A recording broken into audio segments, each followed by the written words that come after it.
Good evening, everyone. Good evening. Welcome to Point Loma Nazarene University. Tonight, women entrepreneurs.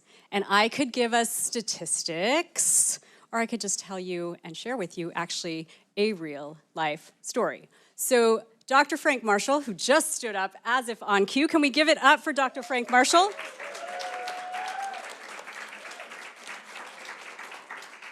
Like many entrepreneurial minds, this event tonight is an idea, once upon a time, in Frank's mind. And when he came to meet with me in career services, I remember thinking there's something really cool about having an event where we could really celebrate what women in our city are doing. And Frank was like, but I need some help with details, not really sure about food, not really sure about whatever. And then I remember saying to a colleague of mine, it'd be really great to find a florist for this event because Frank probably won't think about a florist, which is fine.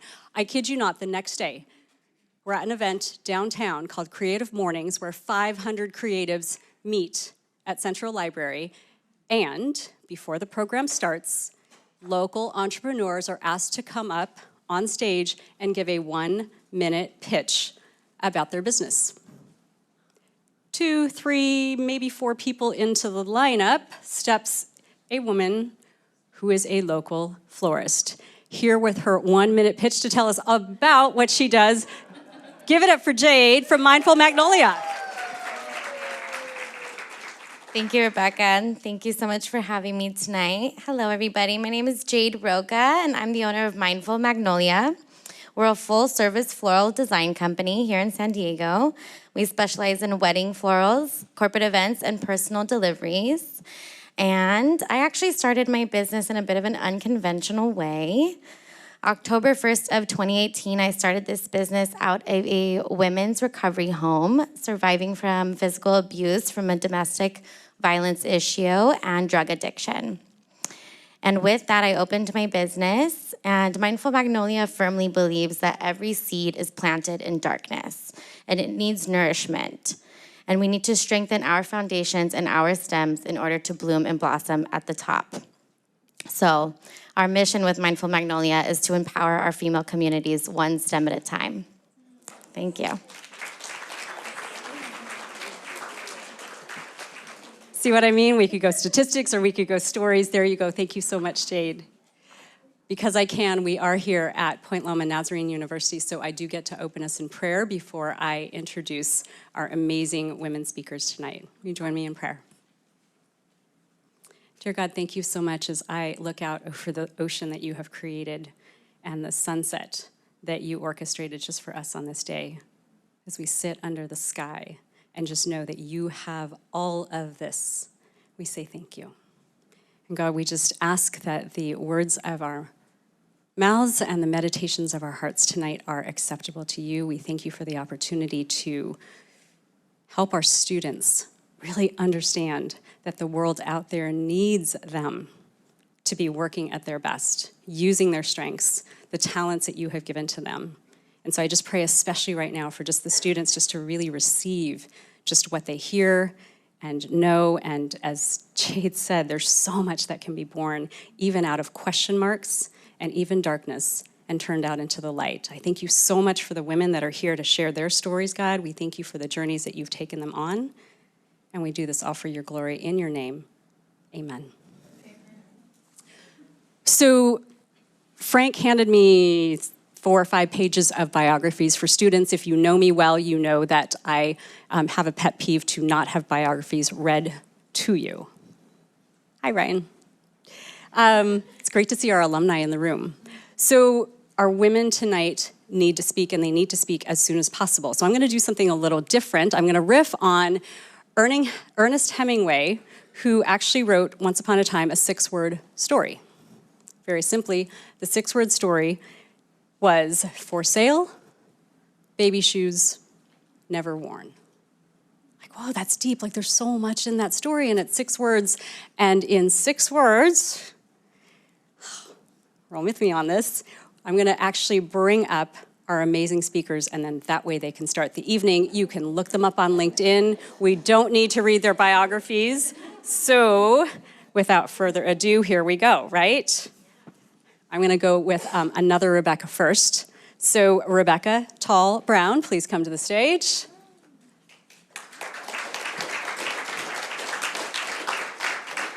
Office of Awesome. Drop the mic. Rebecca Tall Brown. All right. Next up, Kate Nolan. Kate Nolan, graced by grit, power, passion, purpose. You also have gifts from Kate on your seats there too. So Kate Nolan, graced by grit, power, passion, purpose. We have Geeta Murthy. 6 words here. Are you ready? Biomechanics Berkeley, teenage twins, and $50 million. Give it up for Geeta.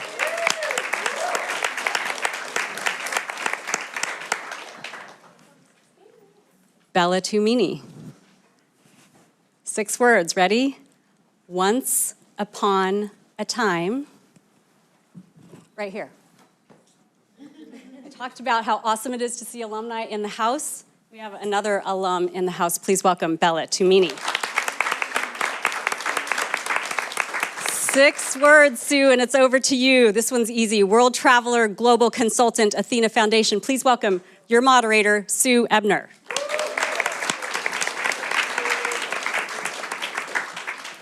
I want everybody to stand up. Up, up, up, up. I want everybody to turn to your right and do a spin. Turn around to your right, spin around. Now I want you to spin to the left. Now, I want you to raise your right hand, and to the person next to you, I want you to give a high five. And then I want to see some fist bumps. And then I want to see some applause that you are applauding everybody around you with cheers.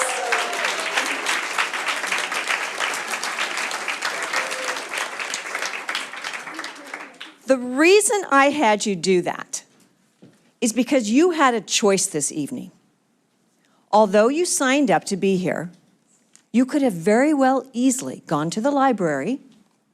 You could have gone to the OB Street Fair and got some fish tacos and whatever, or you could have stayed home and watched Stranger Things on Netflix. But you chose to be here, to explore, to learn, expand your mind. You're in a growth mindset. So to all of you, congratulations. Applaud again. You can sit now.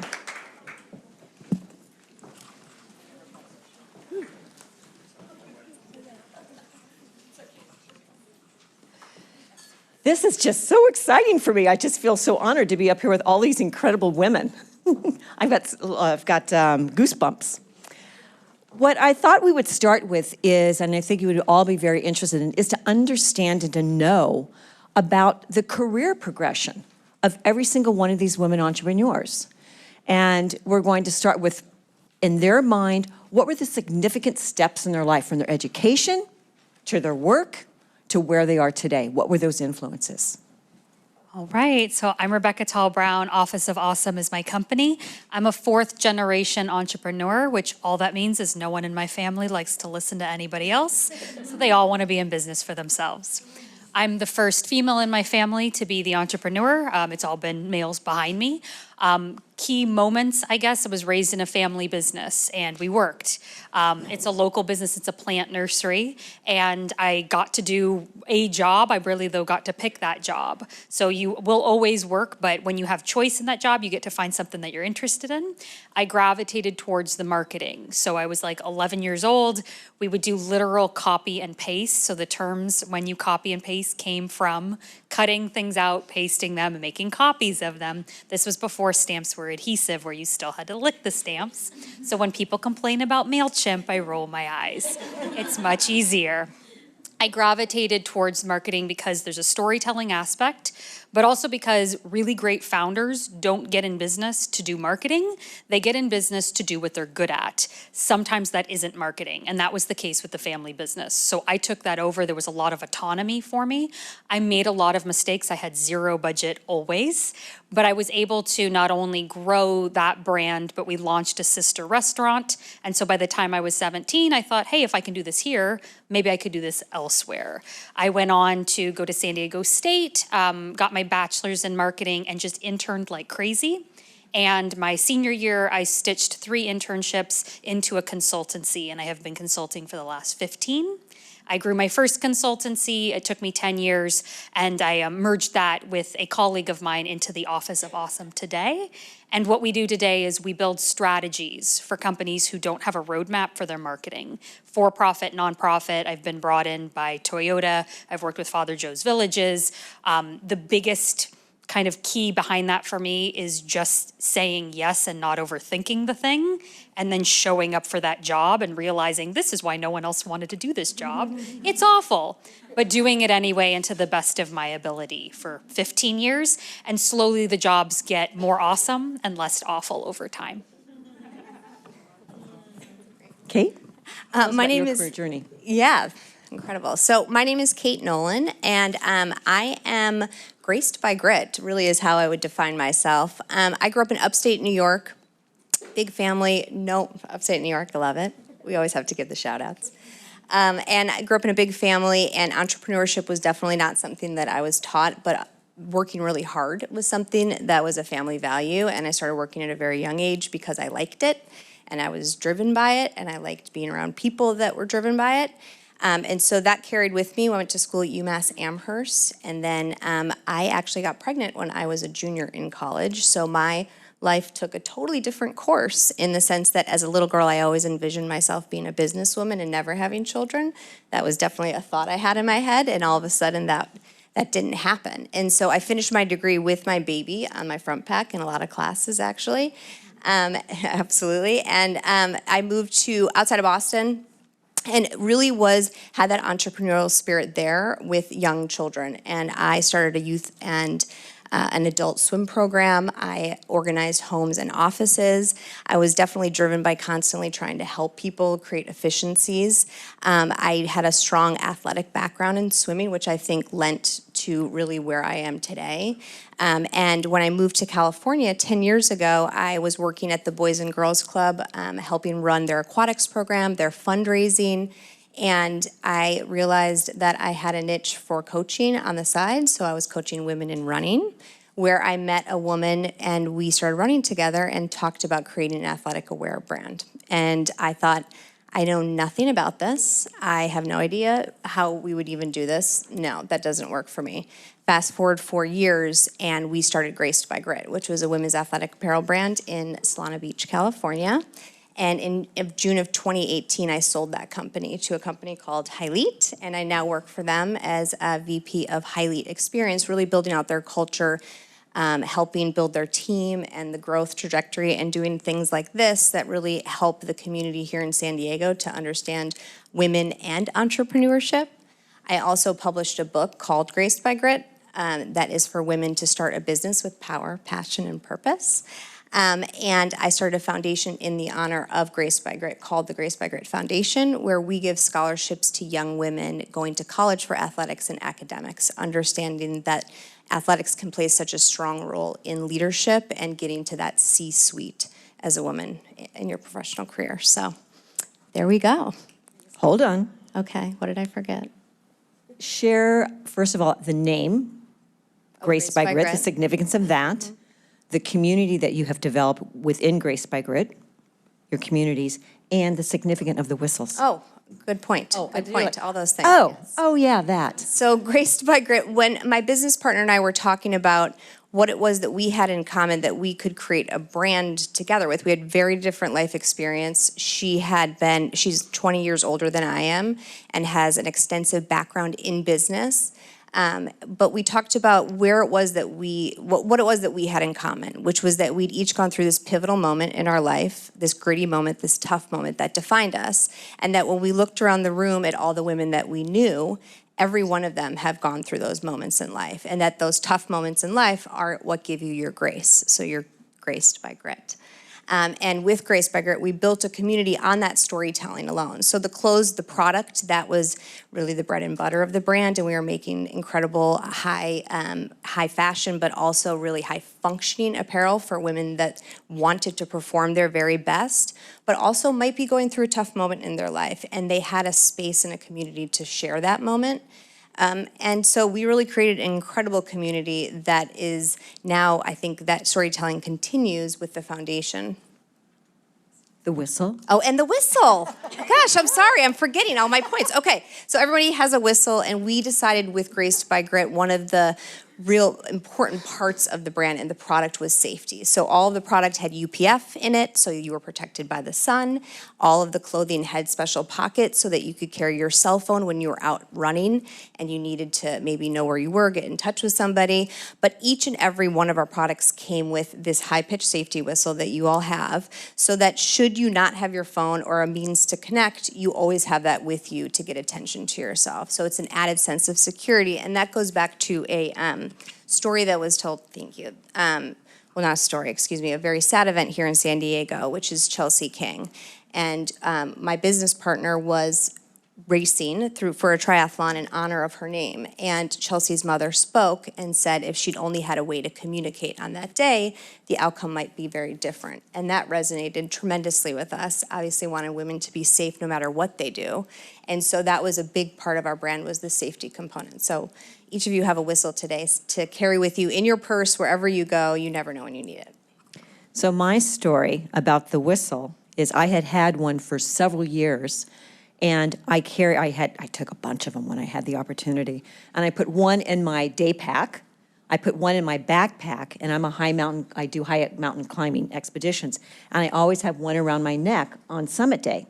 So in case there's an avalanche, guess what I go for? This whistle. And I had heard Kate several months ago talk about her company, and I go, that's my whistle. You have the whistle. And that was my opportunity to be able to go up and introduce myself to Kate. So that whistle, have it on you all the time. It is frightening to hear, but it will save your life. Thank you. Miss Geeta. Okay. Tell us about your career journey. Well, The details. First of all, Very I want to say interesting thank story. you for having us here today, and especially Dr. Marshall for facilitating this. I really, really appreciate it. Thank you. It's an honor for me to be here amongst these fabulous ladies, and for you all to be here. I hope you get extra credit for being here. I know a couple of guys will get extra credit because they wanted selfies, but that's all right. So, my story. I'm an immigrant. My journey is perhaps very similar to most immigrants who came to the U.S. It started several decades ago. I grew up happy childhood, happy adolescence as well. Then I was grown up in a controlled, let's say protective environment. Parents aren't controlling. This is not right? group therapy. Right. So anyway, I was growing up in that kind of an environment, and then there was a point where I said, I want to lead a life for me. I want to lead a life that's meaningful for me. I love my parents, I love my family dearly, but then I decided that I needed to be independent. So I went through, because my life up to that point was all prescribed.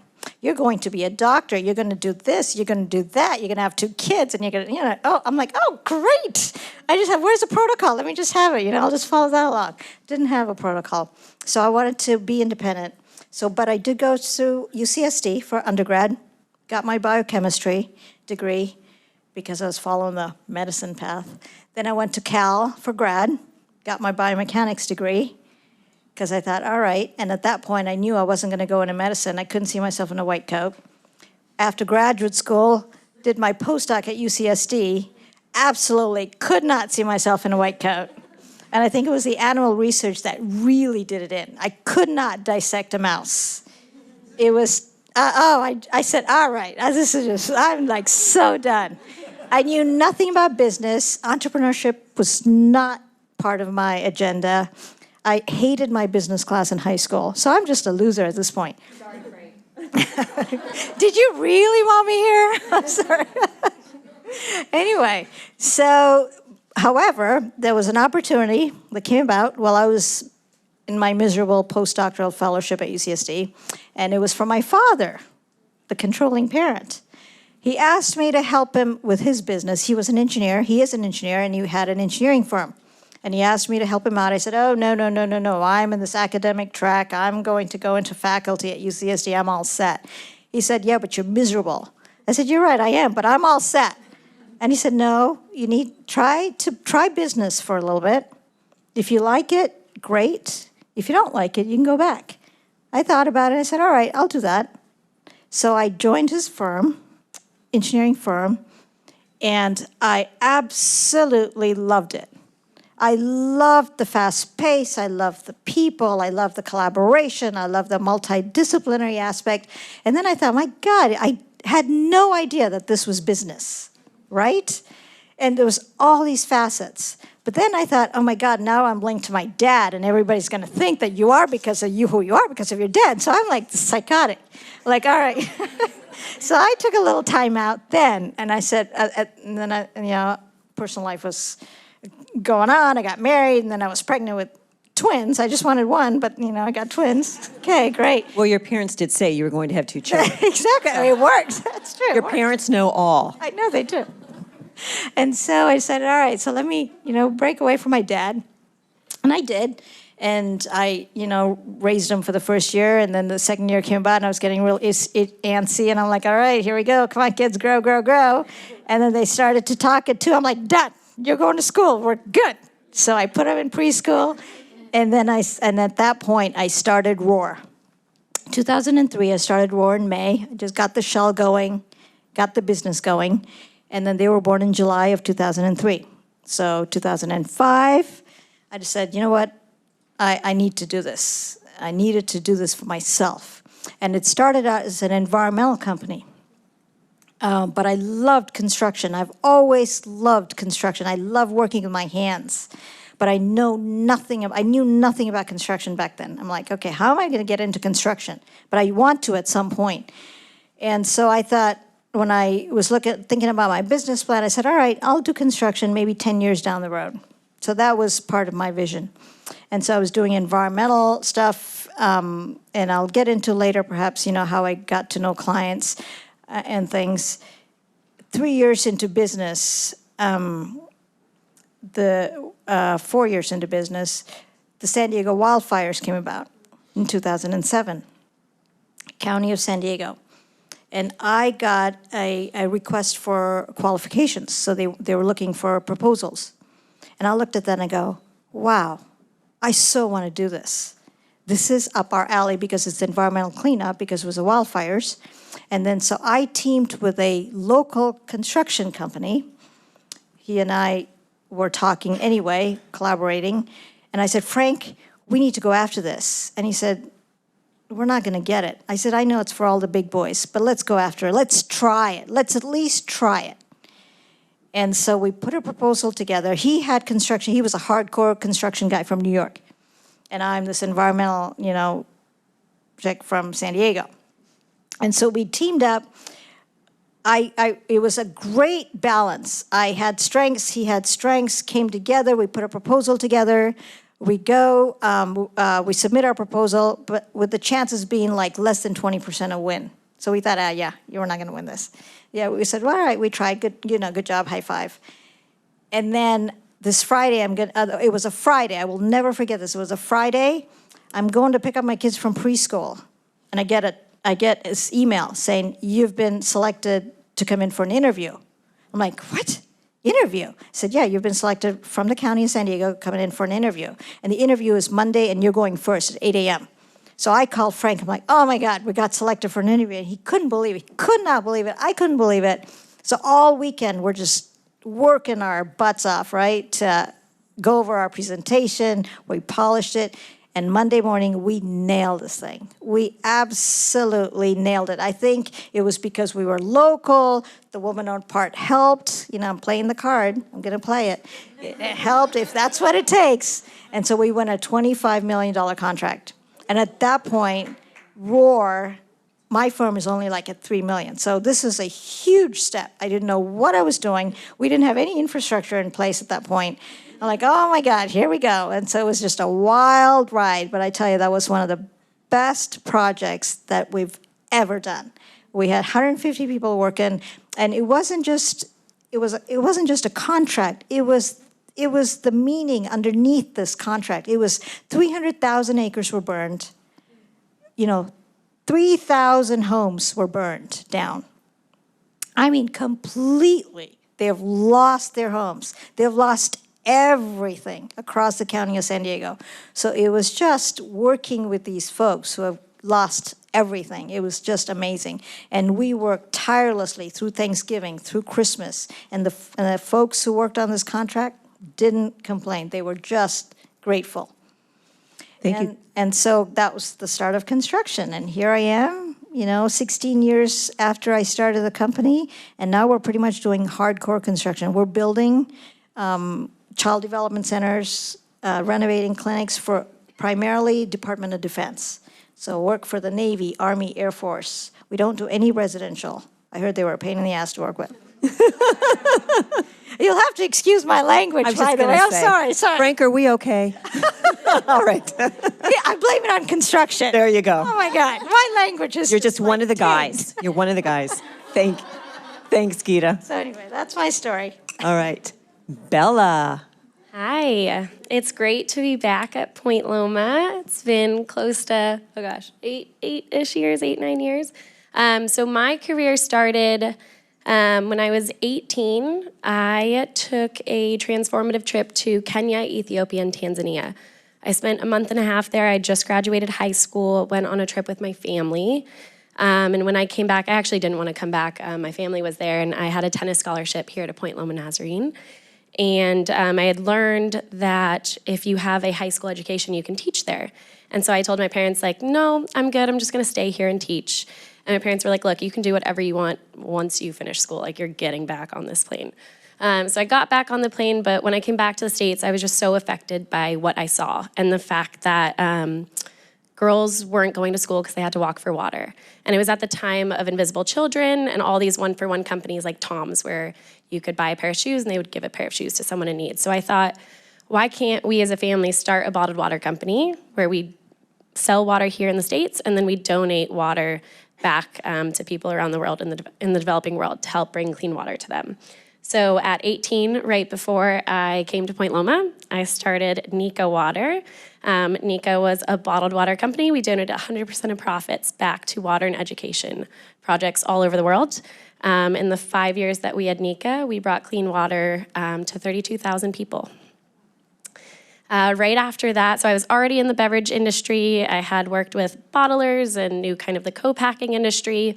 After my trip to Africa, I developed a parasite and had started having all of these serious health complications and was battling all these immune deficiencies.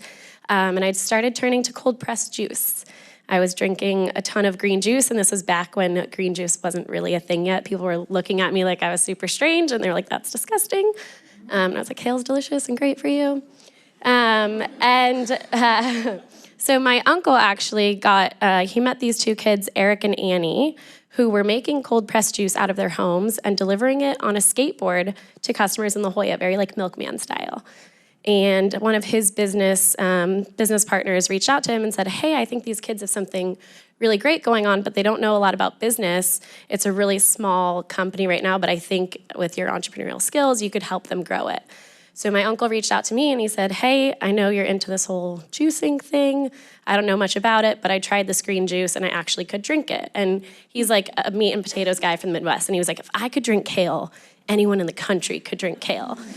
So met with him, met with Eric and Annie and another, one of my uncle's business partners, James Brennan, and we decided to start a cold-pressed juice company. That was back in 2012, and it was just one of the things that was the right product at the right time. We launched in September of 2012.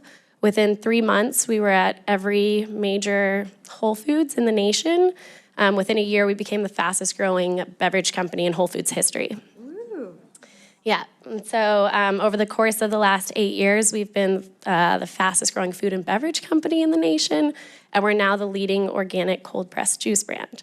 So over the course of the 8 years, I've pretty much worked in every role within the company, from hand bottling and filling the juice to operating the forklift to I was actually like the first truck driver and delivery driver, doing everything and anything that it takes to get the company to where it needed to be. And I'm currently working on launching my third beverage company, which is going to be a clean, sustained energy drink that we're launching in February of 2020.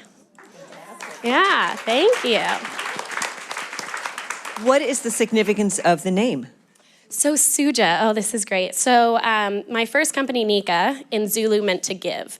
And I've always loved having names that have some kind of symbol for them. So we were trying to figure out a name. We wanted it to mean something in another language. And none of us could really like figure out what we wanted to be, but we were like filing paperwork and we had come up with Hebe, Hebe, which is the Greek goddess of youth.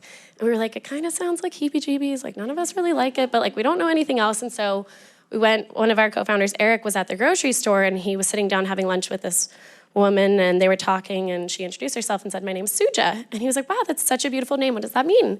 She said, in ancient Hindi, it means long, beautiful life. And he calls us and he's like, change all the paperwork.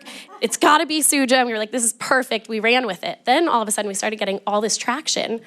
And my uncle turned to me and goes, did we ever look up what Suja like actually means? Like, did we find out if it actually means long, beautiful life? And I was like, no. So I spent Wall Street Journal is reaching out and they're like, what does Suja mean? And we're like, okay, we gotta do some research before we start putting this out there. I spent 24 hours looking it up. The only thing I could find was that in Portuguese it means dirty. Oh, perfect. So we ran with it and we told people it was our interpretation of, what we heard to mean long, beautiful life. And that's how we got the name. Yeah. Well, Rebecca, what was the significance of your name, of Office of Awesome? So I have a co-founder who's my content strategist. I'm the brand strategist and she's the wordsmith. And we started working together on projects prior to forming our company. And she would just keep saying at 3 a.m. when we were working on stuff, all I want to build is a place where awesome people can work together. And she would say it over and over again. And then finally she's like, what if we just built an Office of Awesome? And I was like, why don't you go look if that trademark's available? And it went. And Gita, when I think of roar in you, I can see a lion, but what is the significance of roar? Mine's not as creative as theirs, but its names, I took the first 2 letters of my twins. Nice. Oh. Roshan and Reka. R-O-R-E. It worked. So your businesses are up and running. You have to buy some paper. You have to buy some computers. You have some salaries. You have insurance. You have to pay for service providers. Tell us about funding, financing. What were your challenges? What were the unexpected events that happened in trying to attain financing? Who has the best one? I can start with a story. Okay. So when we started Graced by Grit, my business partner had a strong background in actually helping companies raise money, so we had that leg up that way, and her husband was in private equity, but he was a super tough sell, so we actually had to really get creative in terms of how we were gonna launch the business and come up with a strong name, and then we got our initial $30,000 from his private equity firm to get us off the ground, and with that, we created really just the trademarks and then the branding, but then we also created our first 4 products. And that from there, once we proved the concept where we had women that saw those products and wanted to buy more, we were seeking additional funding. So we went to a local group in San Diego to pitch, which was an incubator program where you'd be matched with angel investors.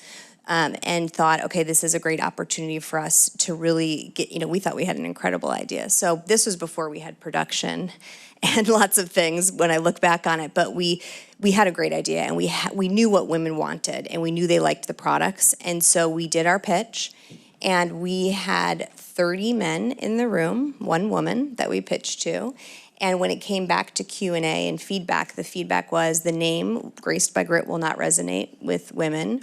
you're going too broad. This is, remember, Lululemon was, I mean, this was 8 years ago, so Lululemon was very popular, specifically here in Southern California, and they thought that we were going too big with trying to capture anybody else in that market, that they had tapped it out, and we all know 8 years later, it's still not tapped out.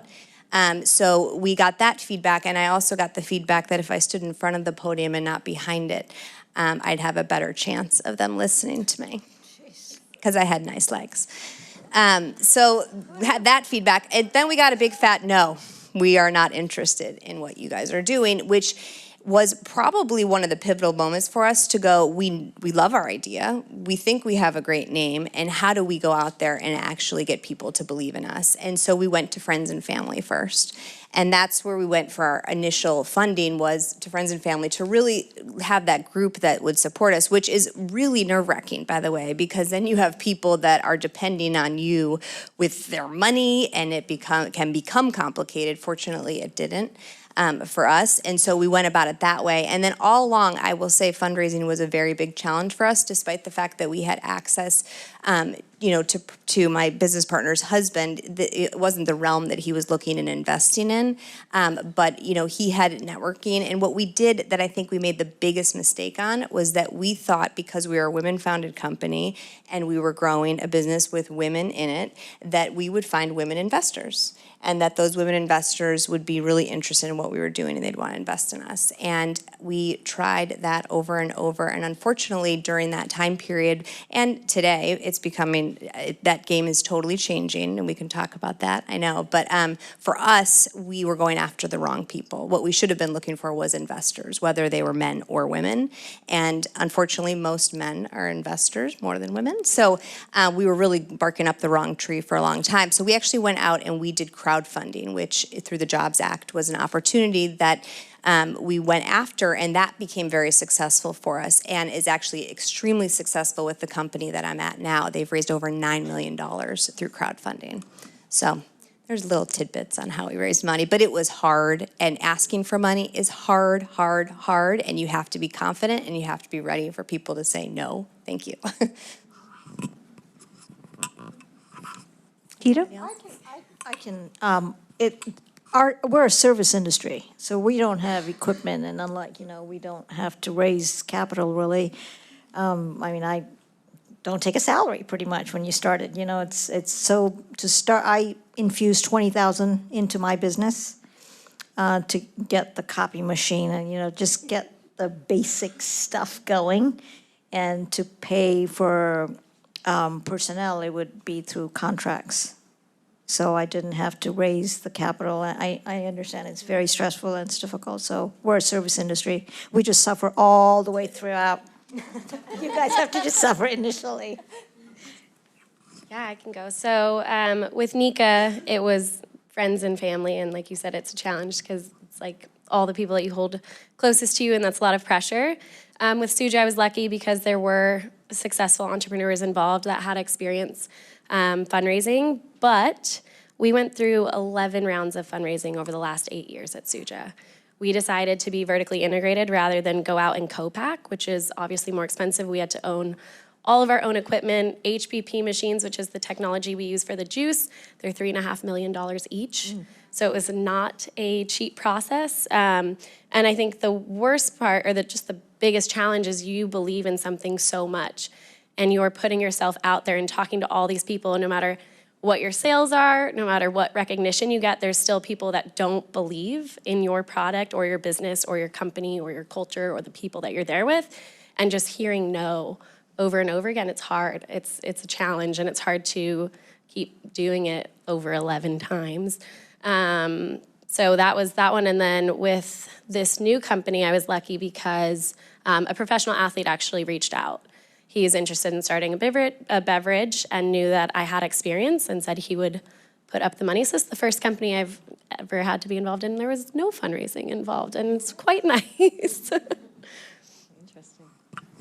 Rebecca? Similarly, I'm in the service-based industry, so it's all bootstrapped for us. There have been points in time where I'll take contract work to be able to fund the work that we're doing. So I will work with a company, full-time, part-time, three-quarters time. So it's essentially a side hustle that allows me to be able to fund the work that we're doing. And that's happened on and off throughout 15 years. Very different approaches to funding. Very different.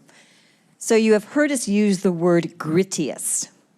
So I want to ask all of you, what was your grittiest moment? How did you rise above it? And what was the outcome?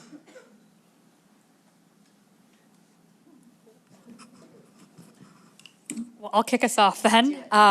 So we're actually in the middle of my grittiest moment, and I thought it was funny that that was the question. I don't know how we're going to get through it, but I think we're going to get through it.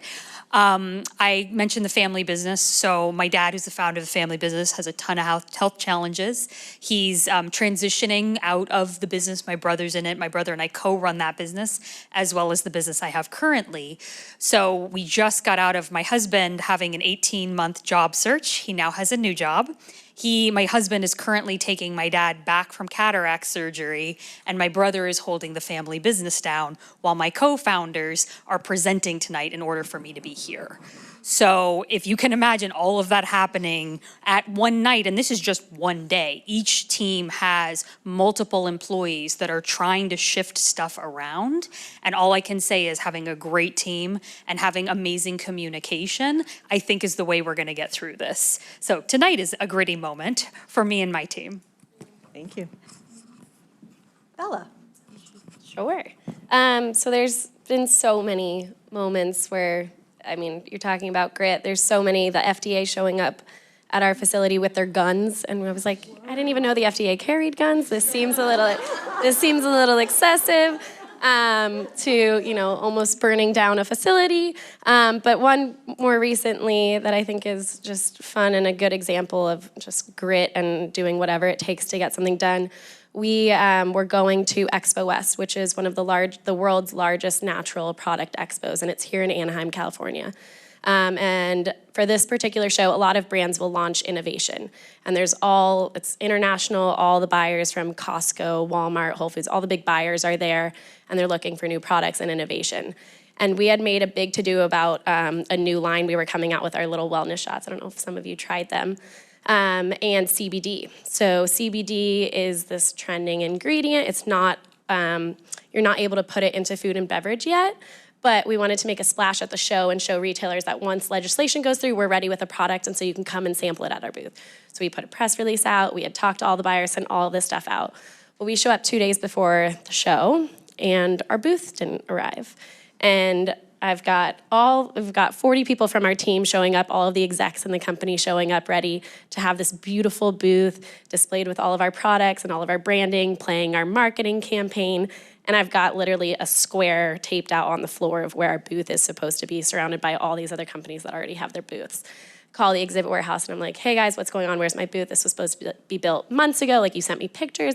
They're like, oh yeah, we just had some problems with the truck driver, but it'll be up to you today. So I was like, oh gosh, I know this is not, I already know. I'm like, nope, something's wrong. This is not gonna go right. So I start making calls to everyone. We have one of our VPs used to be in the film and music industry, and I call her. The Grammys were 3 weeks prior. And I call her and I'm like, Janine, something's not right. I'm scared we're not gonna have a booth.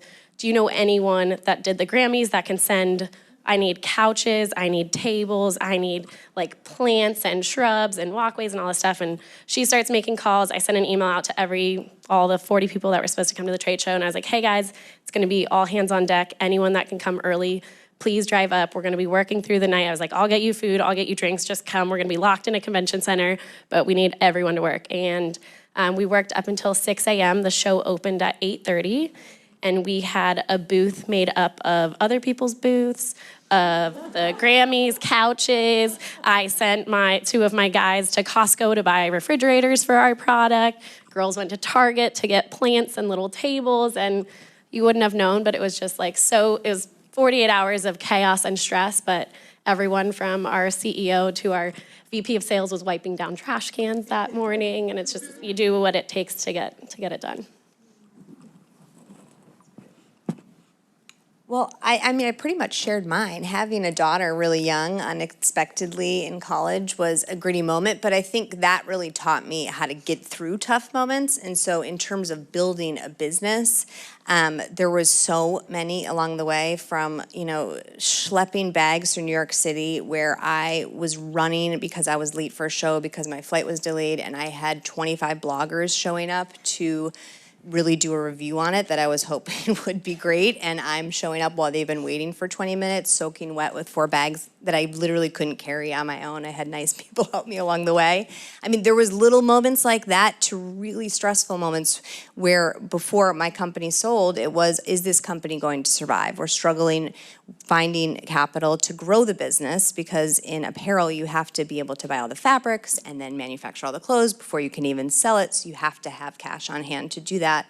And we really were struggling with what do we do? We have a team that is passionate, we have a community that we've built, but we're struggling to raise money. What is that next step? And figuring out that next step was a totally different step than I thought it would be.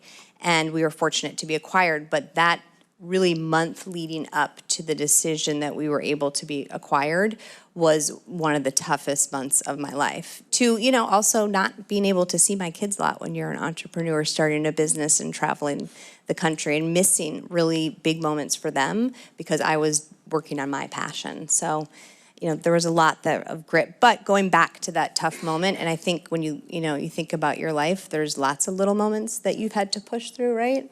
And going back to those moments in times where they're tough and going, gosh, I made it through that, I can get through this. And what was it? What were the tools that helped you get through it? What was that community that you have and that network to be able to support you is huge. Yeah. Gita?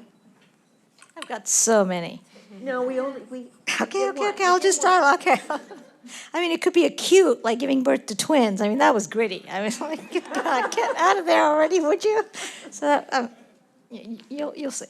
But I think from a broader standpoint, big picture, I think going through, not being able to go to med school, counter to what my parents wanted, that was gritty, because that was sort of, there's guilt, there's, no, I want to do what I want to do. Oh, but then I'm not, I'm failing them. So that's a process, right? That's drawn out several months.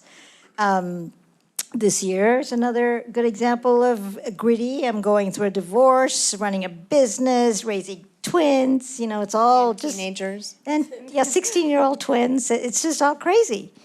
But you got to chin up, and this is life. I'm not going to sugarcoat life. No one should sugarcoat life. Life is hard. But it's how you deal with the challenges, and that's what I love challenges. I think the more challenging, the better it is for me. So, Rebecca, you keep shaking your head like, oh, yeah, I've been there too. I've been there. Preach, that's all, just preach. Is there another gritty moment you want to share? I'm good. Okay, that's it. You can only bear so much, right? So many memories. What I would love for you to share with the audience now is the mentors that you had during your career journey. Who were they? What advice did they provide you? Or it could even be mentors that they gave you advice and you said, no, I'm not going to follow that.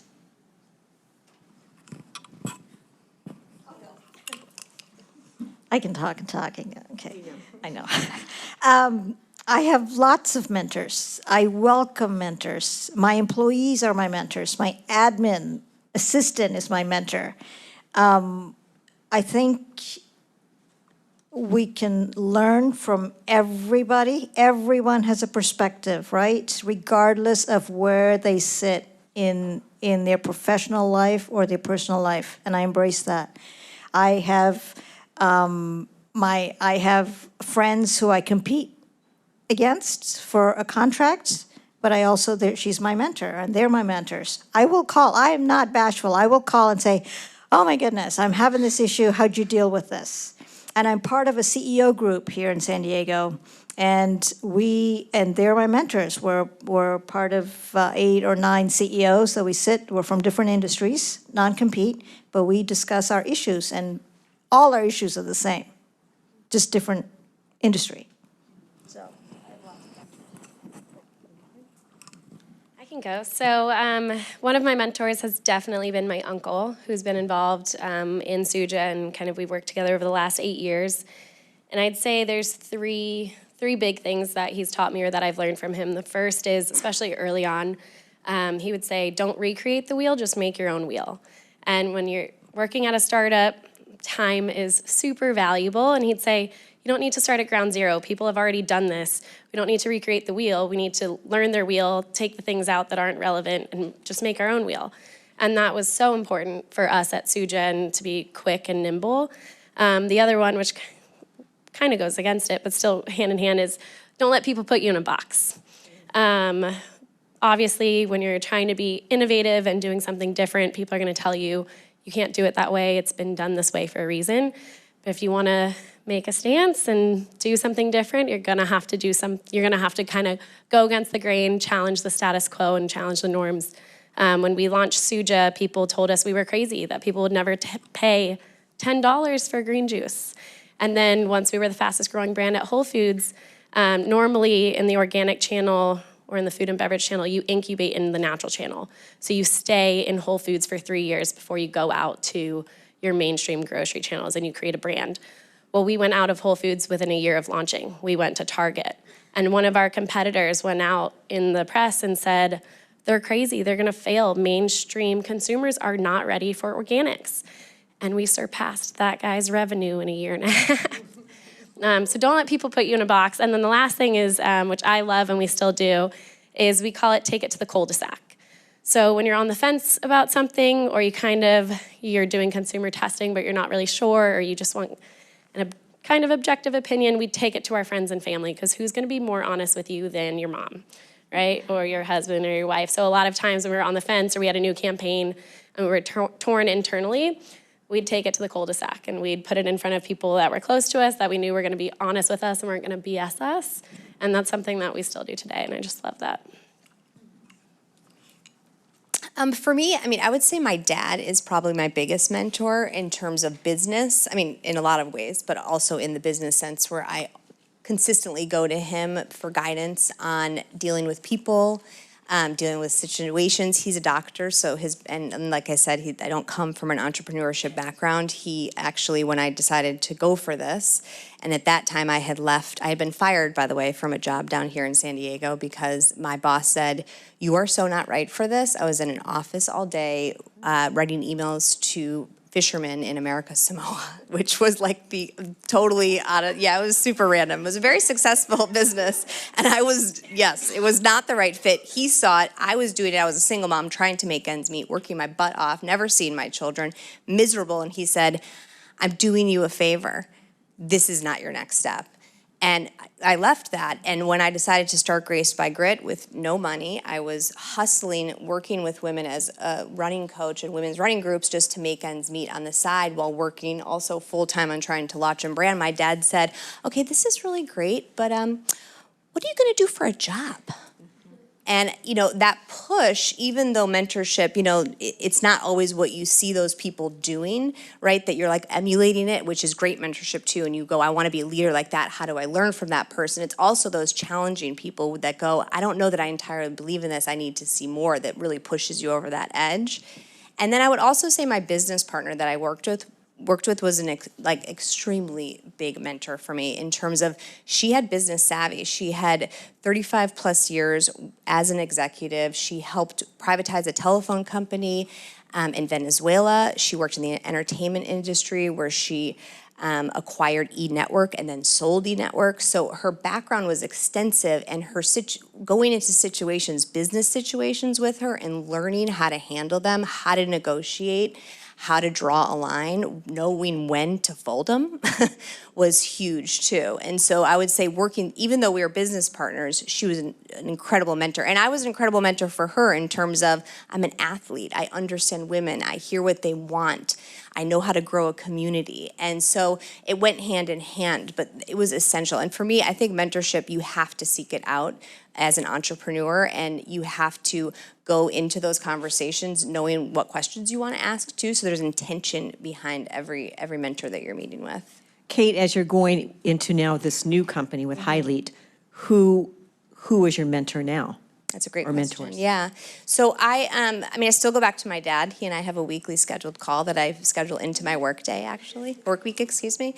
And we discuss all work things. We don't talk about family, which would be way boring, by the way. I don't, so Except for your daughters. Well, of course, yes. So they have to give him the update on them. But I talk a lot with one of the founders of Prana, which was another apparel brand here in San Diego that was really successful. And she was a co-founder of that brand. They sold it to Liz Claiborne, which might be a brand that not many of you know, but they sold it to Liz Claiborne and then they bought it back and they grew it and then they sold it to Columbia. And so, yeah, exactly, much better fit. So they found the right home for that brand that was their baby that they literally built out of their garage, and it was climbing gear and yoga gear. And, you know, all of those situations, you think of all those pivots that took and all of growing a brand to be a $130 million brand, what that took. I consistently go to her and building a culture too, which is now my new job of going this next level into a business that has bigger revenues than my company did. We're building out the products that I made where I have a hand in that, but my key job is building the culture and the team and really being able to go to her and say, you know, how do I do this the right way, which is really important to me. Rebecca, who have been the mentors in your career journey? So every client I work with is a mentor because there's wisdom within a company. We've worked with very, very large names, MLB names, NBA names, Olympic medaling athletes. You don't get to that level without having drive and knowing something really, really you're willing to sacrifice a lot for. The mistake I made very early on when this mentorship thing came up was not finding just someone who's doing what you think you want to do, but the way you want to do it. So there's a very big distinction for me. There can be people who appear very successful, but the way they got there, if anything about it doesn't feel like the way I want to get there, there isn't actually alignment because it doesn't click for me. So when I find someone who is doing things the way I like it, even if it's a totally different industry, I've volunteered on a lot of boards, and I will find board members who are, 30 to 40 years older than me. And I think to myself, they have created a life worth living. And I want to know what went into that. How is success defined for them? There are 2 to 3 tropes, though, that I carry around from mentors. One is from my dad: if it was easy, everyone would do it. So anytime it gets hard, I hear this guy's voice in my head, which is, Becca, if it was easy, everyone would be doing it. And it's important because there are points where you're like, why am I even doing this? And then it's like, well, ding, ding, ding, you signed up for it. If it was easy, everybody would be doing it. The other thing for me is knowing that the truth always comes out. So if you're in a situation, and mentors have shown me this, doesn't matter if there's a competitor, there's another agency, they undercut you, they said whatever, all you got to do is wait, because the truth always comes out. You don't even have to carry that. You don't have to carry that load. You can let it go, because when you're around for decades, people who are going to stay the course, they remain. People who aren't are going to wash out. And over again, my clients prove that to me. We only work with awesome companies. That's why we're the Office of Awesome. But we don't take on people who we don't think are awesome because we know that they're not going to be able to stick out over the long term. Gita, did you share? Yeah, I went first. Who was your mentors? It was everybody. Oh, thank you. All right, so we're going to flip this question. You are now all mentors to everybody in the audience. And from your experience, from your education, from running your careers right now, and from your career journey, entrepreneur journey, what advice would you give to the audience? Now, write this down. I mean, these women are incredible. I'll go first. For me, it's be of service. You are never too busy. You're never too successful. Everybody's busy. Everybody's got a lot going on. Whenever there is time to be of service, that is the most important thing to me, whether I am in this role or I'm in a completely different role, which is my business partner, her son, is an actor in LA. He's 9 years old. He's been in a couple different commercials, but how can I be of service to this kid? How can I be of service to each of you? That for me is every day, all day. How can I be of service to my pets? How can I be of service to my husband? That is the foundational piece. There are wonderful books out there.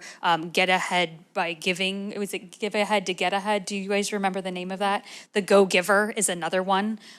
Always being of service, because when you lead with that, every time I go into a proposal, I'm not in it for the sale. It's what does this client actually need? How can I be of service? Because sometimes the answer is not me. It's actually better to serve by introducing them to someone who could do that job better. Ultimately, that's more effective, and if you build a lineage of being effective, people will come to you knowing you're there to serve. That's brilliant. That was great. Very, very good. Bella. All right. All right, advice I could give. I think just growing up in a world of kind of the Instagram and the social media and all of that and just instant gratification, I think we're so used to wanting things quicker, faster, sooner, now. And when it comes to work, I think we shouldn't underestimate the importance and value of hard work and of experience. And then I also think, it's so hard.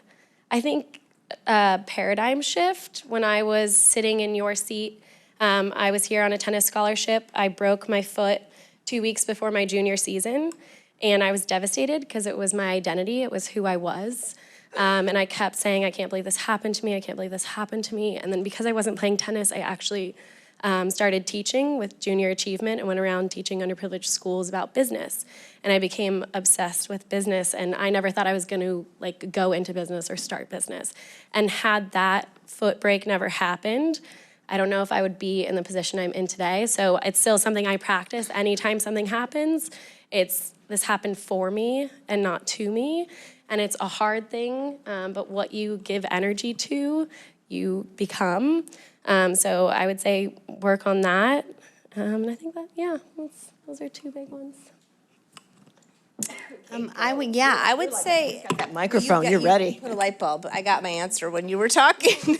But no, for me, I think it's don't be afraid to fail, and remember that that is going to happen a ton of times in your career and in your life. And if you're scared to try because you're scared that you might fail, that's the absolute wrong way to look at it. And you need to shift that perspective that it's in the trying that you actually reap the biggest rewards, I think.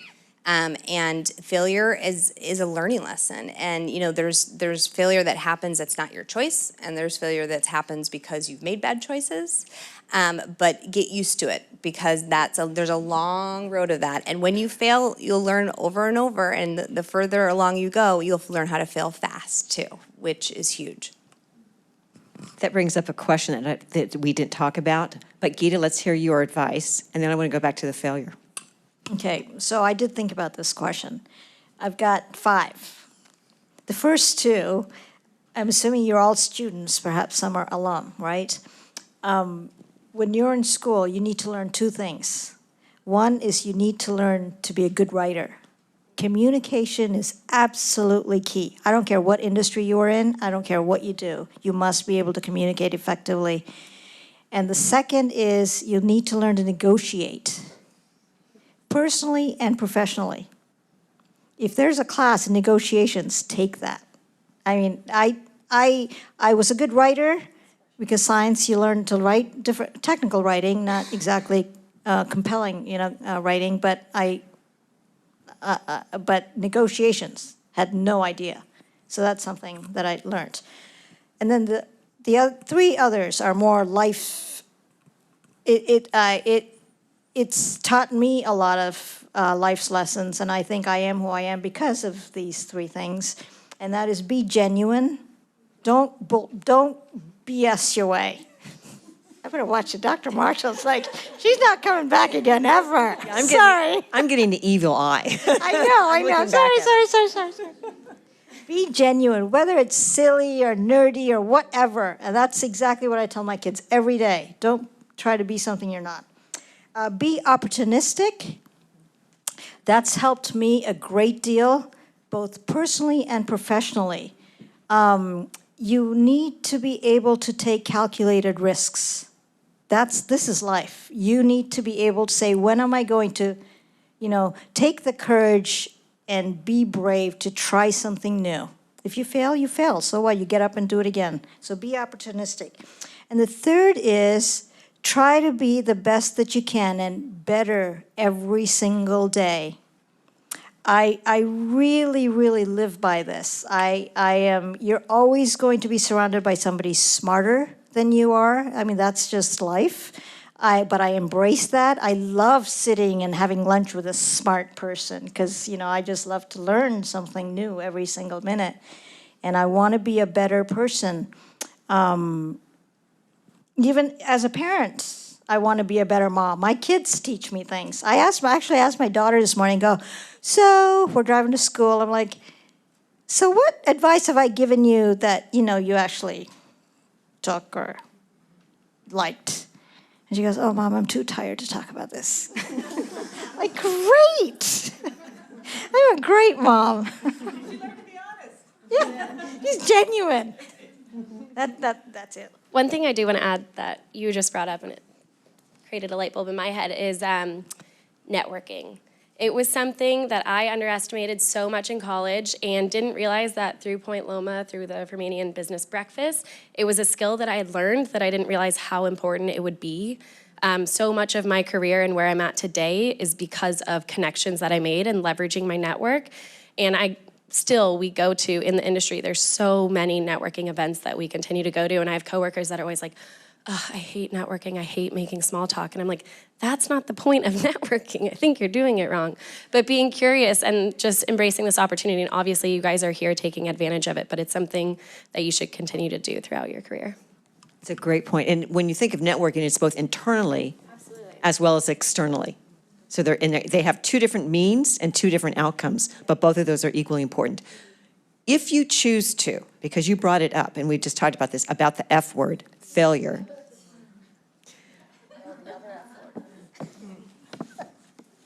Share a failure. And when I ask you that, I'm looking at it as being positive because what you're just all shared is that you learn from those.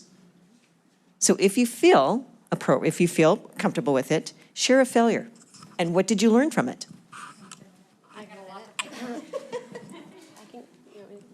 All right, so some of you may have heard this story. I told it in Frank Marshall's class. But when we first launched Suja, we were so quick to get the product out and hit the juice season. And we were using this new technology called HPP, or high pressure processing, that basically applies a ton of pressure to the product. It kills all the kills all the bad stuff, keeps all the nutrients and the taste. And through my days at Nika, I was just using the same labels that we had used at Nika because I already knew it. And we got a call from the Whole Foods buyer, and we were like, oh gosh, this isn't good. We're getting a call. We've only been on shelf for 2 weeks. And he's like, hey guys, so things are going great. Product is flying off the shelf, but the weirdest thing is happening. He goes, when I take my finger and run it down your product, all the letters come off onto my finger. And we were like, what? There's no way. So we go out and we buy product, and sure enough, wipe your finger down, all the letters come off onto your hand. So we didn't realize that we needed a special kind of label with this HPP processing. And it was a huge failure. Our products, if people grabbed them, they couldn't read what was in it, couldn't see the nutrition panel, not great. But we learned from that, and every single product we've launched then, I promise you, no matter what company I'm at, I will check and make sure that the labels and the processing that we use match up. Who else wants to share? Yeah, we had a similar thing happen with Grace by Grit. We created a sports bra that was hot pink and a magenta, really pretty colored magenta. You would have loved it. And go to market, and we're direct to consumer. People are buying online. People are loving it. They're loving the marketing around everything. And then the customer service emails start coming in that it's bleeding all over everyone's clothes and yoga mats and everything else that they're touching when they're sweating. So the minute it gets wet, it bleeds everywhere. And, again, you learn a tremendous amount from those, and you learn how to handle those moments with your customers and your community. And it's about being authentic, right? And going forward. So that was a big doozy for a business failure. That was huge. So Rebecca and Gita, yours are going to be somewhat different because of being in the service industry versus the tactile. I'll jump in. I'll give you a minute. So when we started working with athletes, it's a very well-connected world. They tell each other, just like you would tell your friends as a restaurant to go to, they do the same thing with service providers. So we have this anchor client, phenomenal human being, super hard worker. I really like her personally. And we get to this point about a year into the relationship. We'd rebranded. She had 2 businesses. We're on the road to getting them as endorsed Nike athletes. And all of a sudden, every idea we start having is hit with a hard no. And this is after a really long, fruitful relationship. And it starts giving me a complex where I'm like, oh my God, we've lost our touch. Oh my God, all our ideas are terrible. What I realized was she had hit capacity for that brand life cycle, and we actually stepped away. We gave her a designer to work with so she could directly do what we had trained her to do through our services, and we just empowered her to go do whatever she wanted. We got out of the way. And lo and behold, we left on great terms. I just said, I think you want to be doing this. I don't think we need to be here being your arms anymore. You have the brand set, go at it. And it took about a year and a half of watching, because it's like your baby when you birth this brand out there. You're just as invested. And about a year and a half later, I start seeing some of the ideas we had pitched coming out. She just needed time with it. The ideas weren't bad. I just had to let those seeds germinate. But that year and a half, I would watch. And at that point, she's busy. She's running multiple companies. My only real pipeline is watching social media. And occasionally I'd get a call or a text. But I'm sitting there thinking, God, we don't know what we're doing anymore. We actually lost it. What it was is we had to let those seeds germinate, and I couldn't rush it. So at the time, it felt like an enormous failure. It felt like a huge anchor client. Fast forward to August, one of the people in the network was doing this beautiful book release, and there were going to be probably 7 or 8 clients that we had worked with. I walked into that place. The anchor client was there amongst all these other people. I had the warmest reception. It's a LA crowd. You don't always get a warm reception.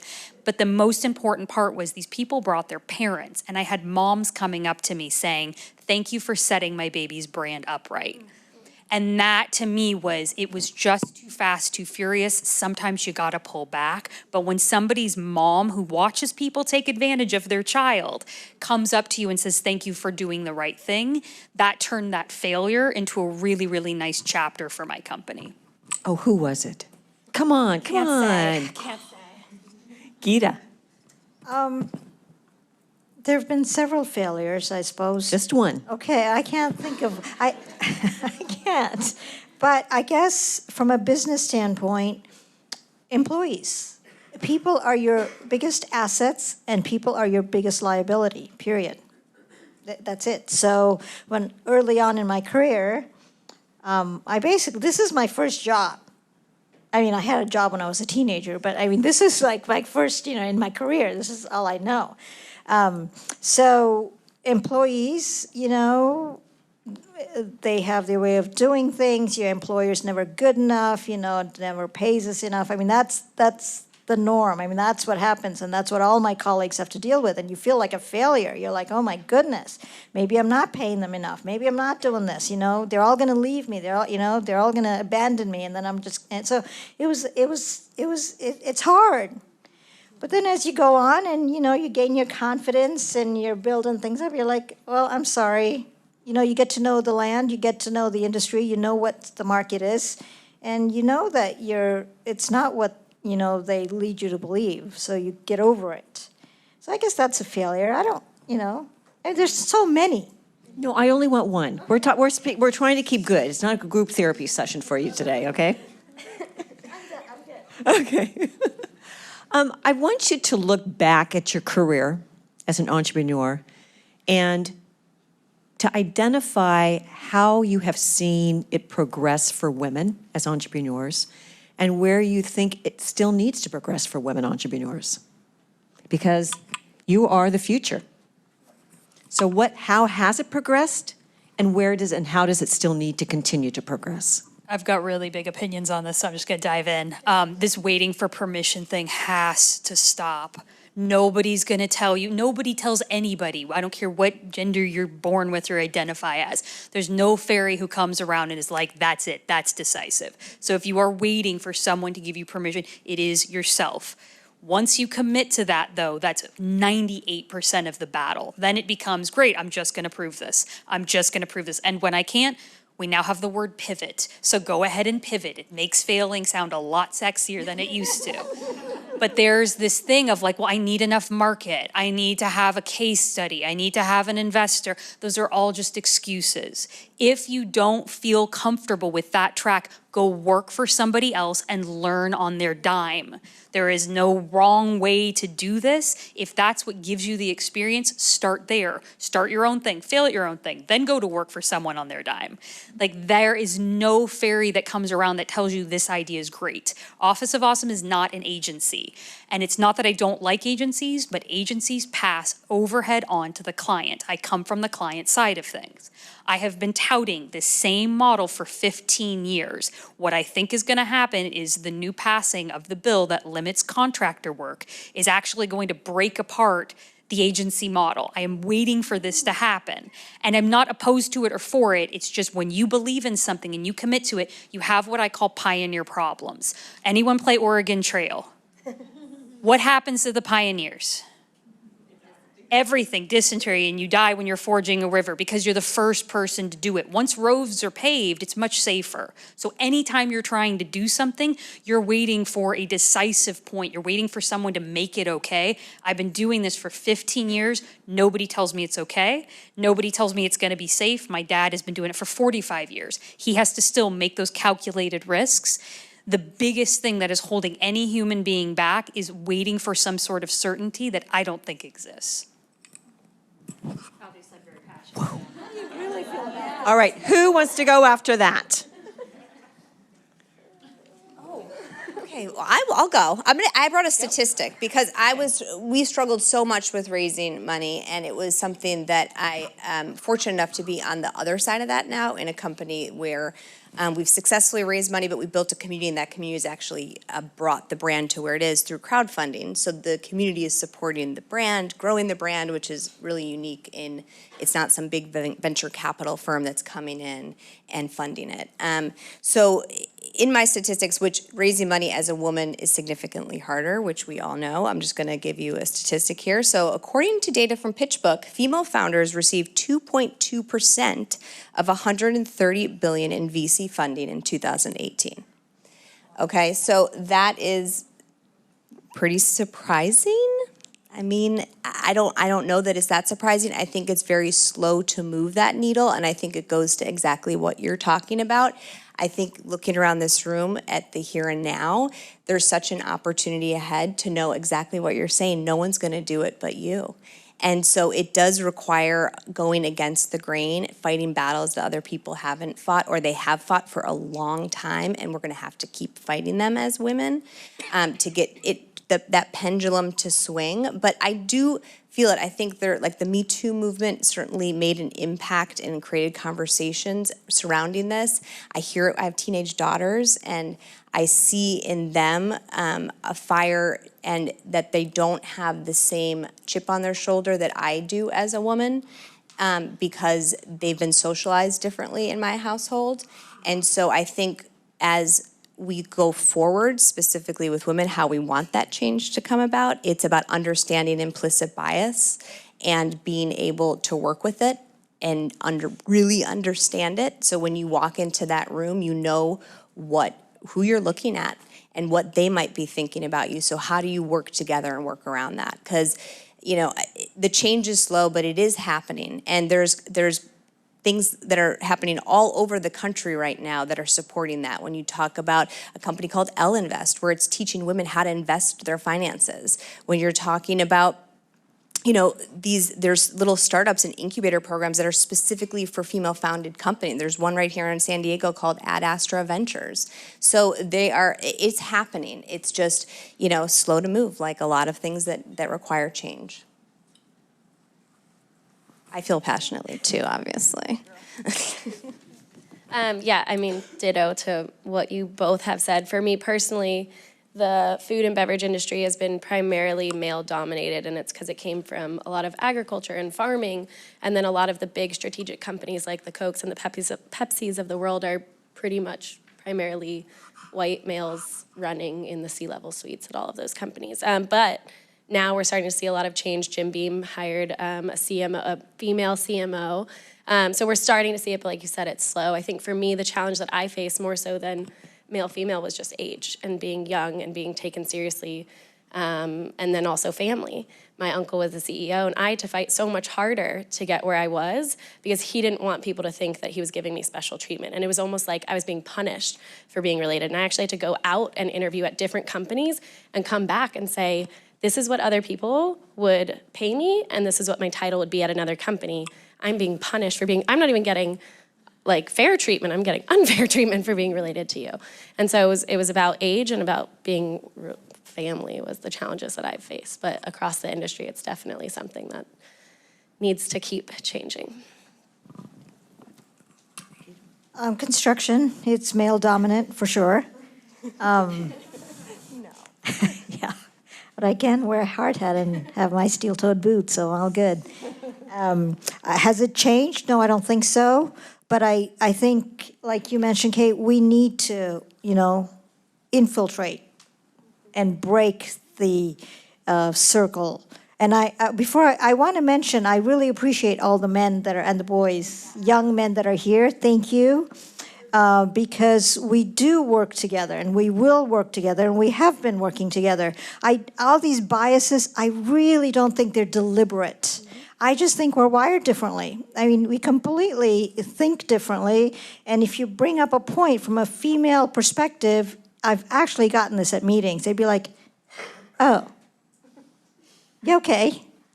We never thought about it. I go, I know, that's why I'm bringing it up. Just saying, right? So it's, we have a long ways to go, but we're, chipping away, and I'm happy to be a part of, the Associated for General Contractors. There are 27 board members, 24 are male. There's 3 female board members, and the other 2 women are older. So they basically just roll their eyes and like, I'm not even going to go there. I'm like, no, let's go there. Let's bring it up. Let's talk about it, So, yeah.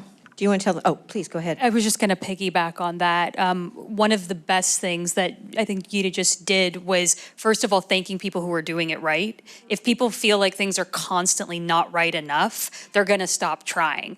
Frank, you were amazing, making sure everyone was comfortable, included. The team reflected the female audience, that there were female designers on the project. Like, you bent over backwards. And that takes a lot for someone to step out of their comfort zone and be like, this is what allyship looks like.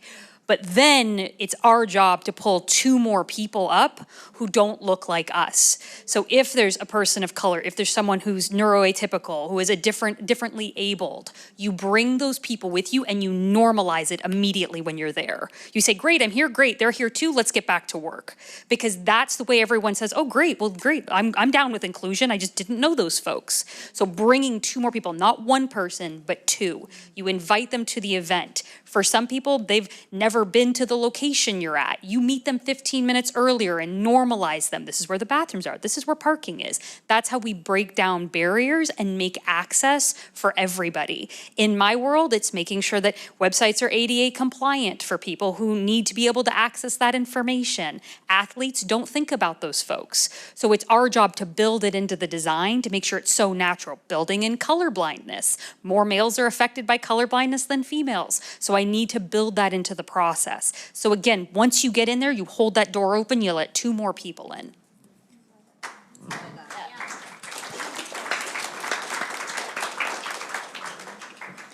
What questions do you have? This is your moment. This is your opportunity. Natalie. Hi. So you guys mentioned a lot about hearing no and your failures. So just generalization or on average, how many no's did you hear and how many failures have you had? Just on average.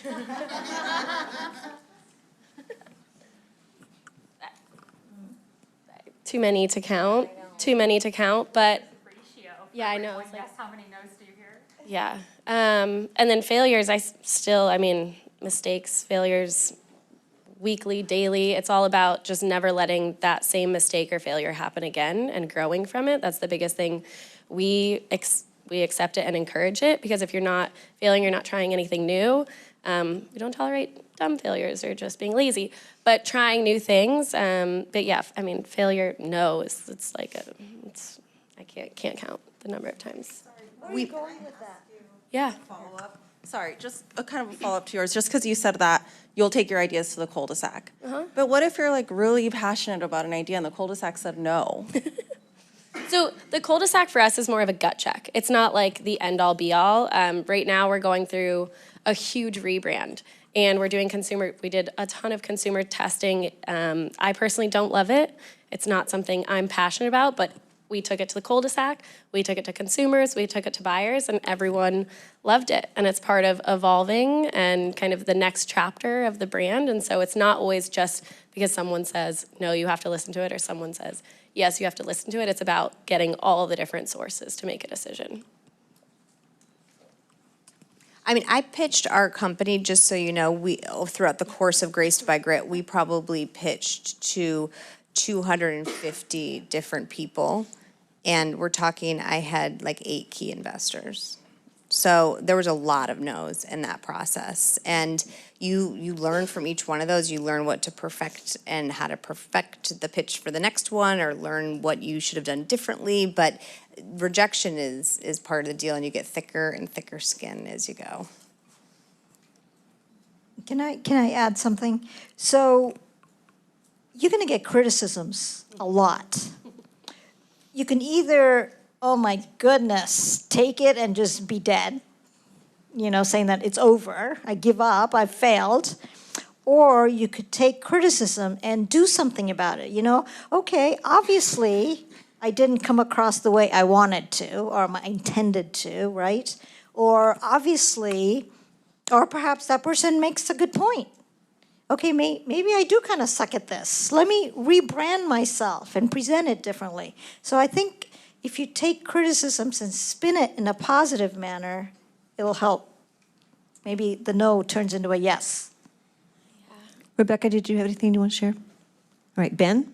Yeah, I had a quick question for you. Oh, sorry. So about when you got fired and you had your daughter and like you really needed that job, what were your feelings like towards your boss back then, like right when you got fired, and then like now? So my kids were school age, so they were 8 and 10 at that point. So it was I had a little more life experience. It was a little tougher at that point. But that day and that moment, I actually remember walking away and feeling like a weight was lifted, because it was not the right fit for me. I knew that in my gut. I wasn't listening to my gut fast enough, and I was fortunate that he gave me permission to fail in that way. And so it was a weight lifted. And then right after that, it was a big fear, because it's what is next? What is my next step in life? What is my purpose in life? I mean, those moments where you're trying to figure out your next step, career-wise, personally, are really tough. I mean, you second guess yourself. It can become this, avalanche of feelings that are negative too that come with it. But that fear is actually what motivated me tremendously to figure it out. And you have to know also how to take opportunities as they come. I don't believe in burning bridges at all. So for me, going back to all of my clients and saying, hey, I'm trying to figure out my next step. If anybody's looking for a coach, I'm coming back to that. And it was serendipitous in timing, because it was that conversation that had happened 4 years prior of let's start an apparel brand that got reopened. And what did I have to lose in that moment? I didn't have a job. So that was a great starting point.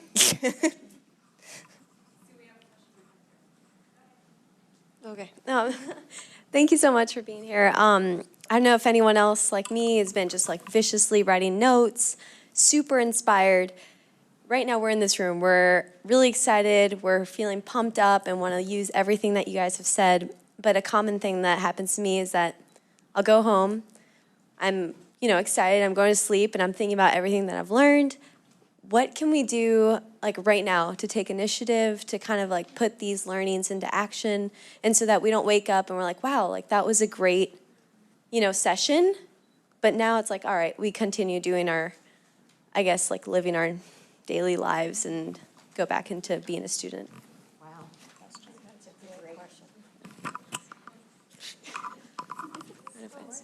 Okay, so I will find somebody to partner with or serve who has more motivation than I have, so who has enough for the both of us. Very often that's a client who is gunning, got stuff, got deadlines. I will not let that person down. So if you don't have it intrinsically because you just haven't found it yet, partner up with people. My clients very often run the gamut. Some of them have multiple companies, and being a small part of that, it rubs off and it teaches you. So don't feel like you have to inauthentically manufacture it. My business partner is one of these people. She will jump without even looking how deep the fall is. And I'm just like, we're doing this, right? Okay, we're doing this. But I would have never had the courage or honestly the stamina to jump into some of the things we've done because I've partnered with somebody who's not dangerous, but is willing to push me out of that space so you don't have to do it yourself. It doesn't have to be a partnership forever. For our clients, sometimes we're running 2 or 3 years with them, and then they go off to the next juncture, but you're getting up because you're committed to that person. And as you go through life and you find your causes and you find your teams, you actually get up a lot of times for the people more than you get up for yourself. Gita?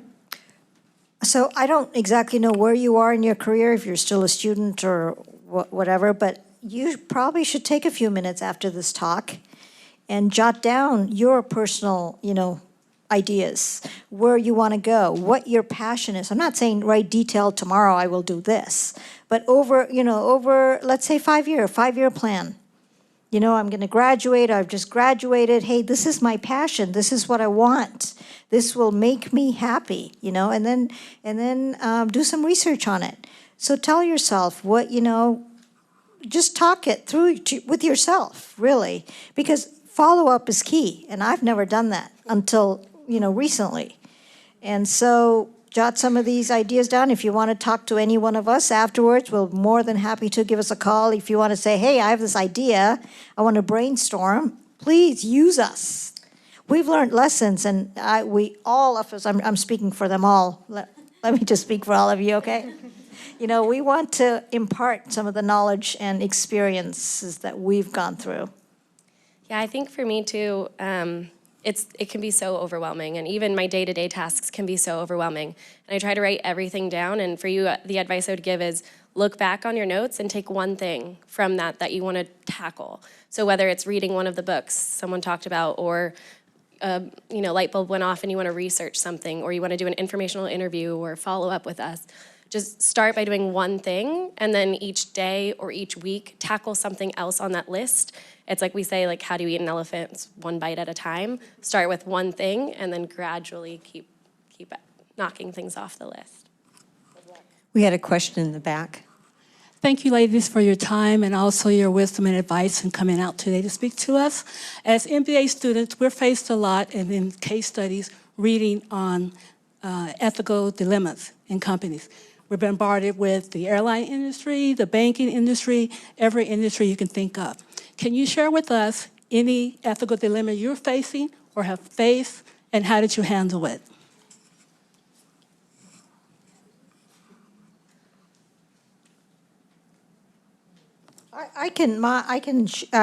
Because I experienced it. So ethics is absolute critical, right? Integrity is absolute critical, and we work for the Department of Defense. So we don't even want to, tinker with any of that. Having said that, one of my project managers, safety is big with our company. We're all about safety. It's it's our number one priority. And my senior level project manager wanted to get a safety plan approved by the Navy, and he had a deadline, and he forged a signature on the signature document and submitted it. Well, obviously he didn't do a great job. So the Navy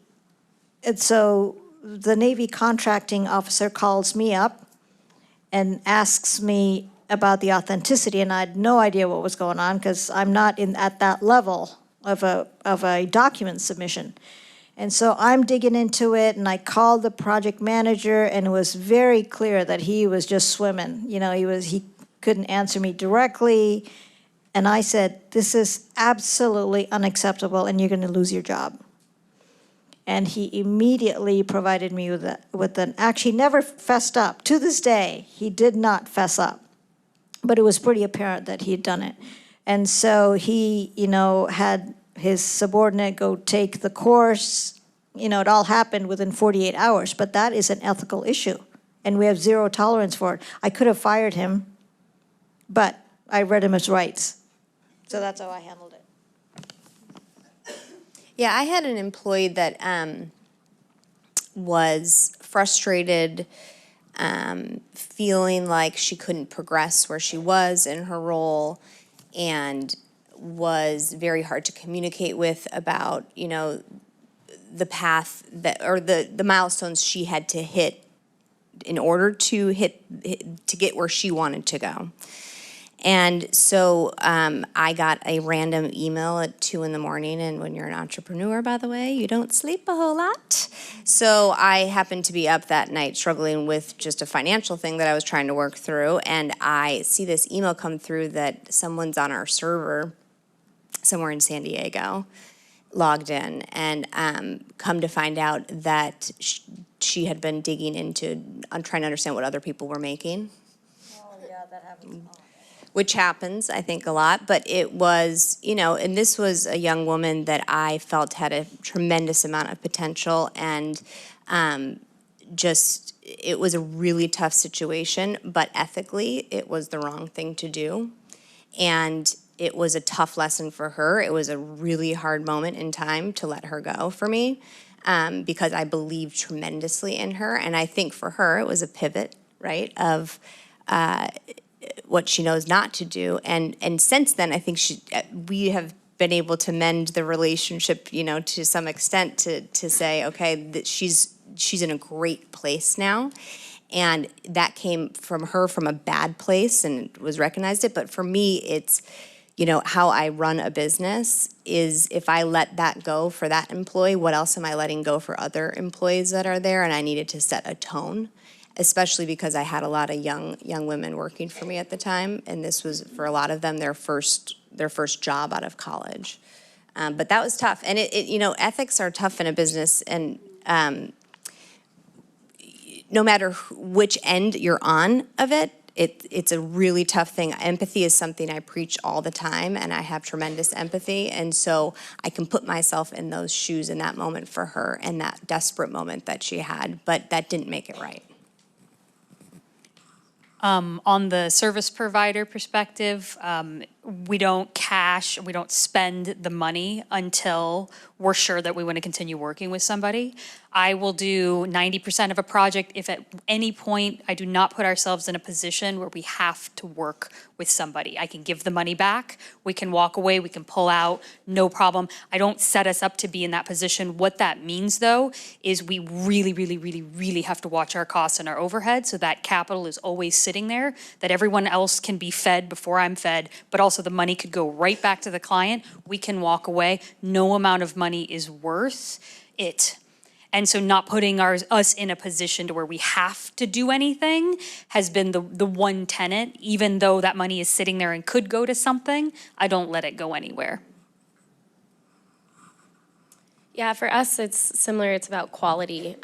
We had 2 consumer complaints come in. In one of our lines, our kombucha line. And our kombucha line, we actually co-pack because it's in a glass bottle and we don't do anything glass in-house. We had 2 consumer complaints about glass slivers in the product. We checked everything, went through couldn't find any other ones, and we sat in a room, and some people were like, if we do a recall, we didn't legally have to do a recall. We didn't have the right percentage. It was only 2 complaints. We couldn't find anything else.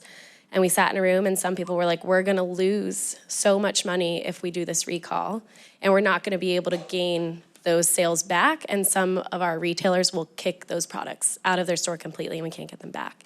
But it came down to ethics and integrity and character, and it was like, we don't know, and if that was my mom or your son or your, whatever, that drank something and cut their throat, how would you feel? And so we made the decision to voluntarily take all the products off the shelf. And we lost a ton of money over it, but we also heard from retailers that they respected us for our decision.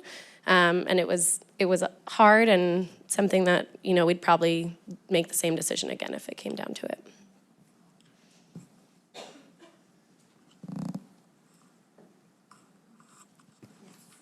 I'll be back there. What's your name? Right behind you. Right behind you. So this is for Hailey. With selling your brand to another company or your brand getting bought out, were there any differences with the direction of the company, and how did you deal with them? Yes, that's a can of worms you just opened. Yeah, there's a lot of differences. I think I'll start with what we share in common: a strong community that supported both brands, an authentic customer, influencers that were not paid to be influencers, but people that were out there preaching about the brands because they really believed in the lifestyle that they supported and the community they supported. So those were easy things to fall into, as well as the culture within both brands, because I came from women only and went primarily to men, bringing along my team of women. So integrating that, but that the culture was similar in how they viewed the world, how they respected each other in that environment. Both startups, so scrappy people that can wear a lot of hats, know what it's like to work long hours. So we had all those positives. What we struggled with was, first, I was the first female executive to join the team, so I'm the first woman that sits at the table with a bunch of men. So for me personally, that was definitely a different seat than I was used to. But beyond that, it was also actually the differences between the communities that we built. So, what we thought perhaps would be an easy transition from the Grace by Grit consumer to the Hailey consumer has not played out as easily as I had thought it would, primarily because the marketing is so different. So when at Grace by Grit, we were focused on, every woman has a story, and we never paid models, and we used our community to model the clothes, and that was authentic and real, included women of all shapes, sizes, colors. And at Hailey, it was a certain lifestyle. So as a woman that is extremely fit, works out 6+ times a week, she's aspiring to have a 6-pack. And so we're showing that aspirational look. And there's nothing wrong with that, by the way, because that is the community that was built, and it is authentic. Our community is data-driven, so everything that exists at Hailey is because the community is asking for it. But the struggle there was transitioning those women over and saying, okay, believe in this brand that isn't showcasing the same women that we were before, but the quality of product is the same. We promise you're going to love the fit, but how do you convert those people over? And we didn't. We lost a lot of people in that process, which, hindsight's 20/20, right? If I could go back, maybe I would have done things differently. But I think there's a lot of challenges with that piece coming into it, because I still look at every single email that comes into Graced by Grit, and people still to this day, 18 months later, ask if we can start the brand again. They miss the clothes. By the way, we have the clothes in the Hailey line. They can buy them, but they don't want that. They want the brand that says Graced by Grit on it, because that represented who they were. And so that's been a challenge, and it's a tough pill to swallow, because you go, I know, I believed in that too, but where were you when I was looking for money? So, I don't throw that out in an email, by the way, but. I want to take now a moment for some self-reflection. So I want you to all sit back in your chair, get comfortable. I want you to close your eyes. And for the next 60 seconds, I want you to reflect on what you heard this evening from these 4 women. What was an aha moment? What was a moment of brilliance? What is something that you are going to take away with you tonight? You have 60 seconds, and I'm going to ask for one volunteer to share that.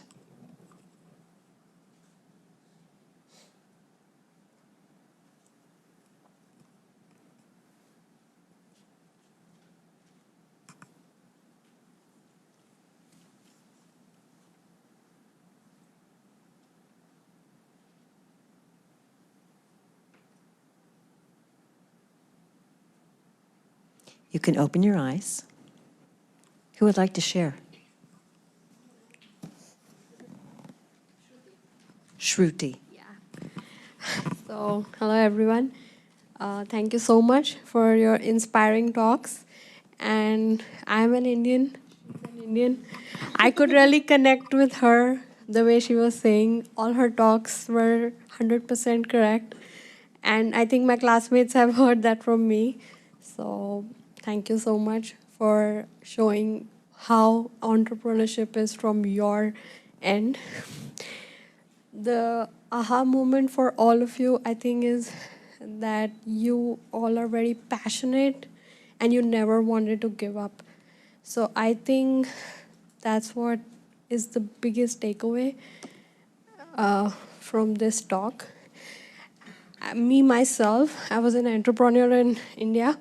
My parents told me that we both are CPAs and you cannot run a business because I want to get you married and nobody is going to even come and, agree with what you're doing, like a sales business. So I had to shut that down and I said, okay, I'm going to go and study abroad. So I came here just to live it up to their expectations. So, but then I feel that I should not give up my passion of being an entrepreneur. Thank you.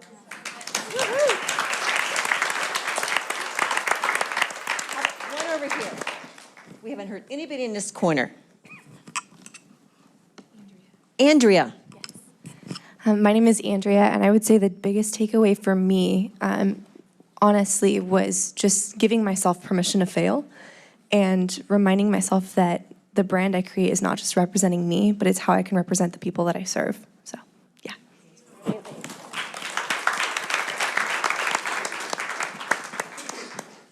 So, I want you to all know that you are all strong, you're gritty, and you're determined. And the stories that we heard tonight from these exemplary women entrepreneurs was to inspire you, to engage you, to empower you, and to remind all of you that you are in the place that you are supposed to be at. You are where you are supposed to be at. Please encourage each other, support each other. Live every single minute doing something that keeps you alive, that makes you who you truly are. So if you have a passion, I want you to realize it. I want you to grab it. I want you to hold on to it. Own it. And most importantly, live it. We are truly honored for you sharing the evening with us. And with that, we wish you a very enjoyable rest of the evening. Good night. Thank you, Sue. Can you tell she goes to the mountaintop very often? Will you give it up again for Sue and all her guiding us through this journey? Shout out to Moniker General, if any of you ever go there. They are our sponsors tonight. And to Rebecca and Kate and Gita and Bella, the flowers are a gift from Jade with Mindful Magnolia. Again, give it up for our hosts, or our speakers, and please feel free to join them outside.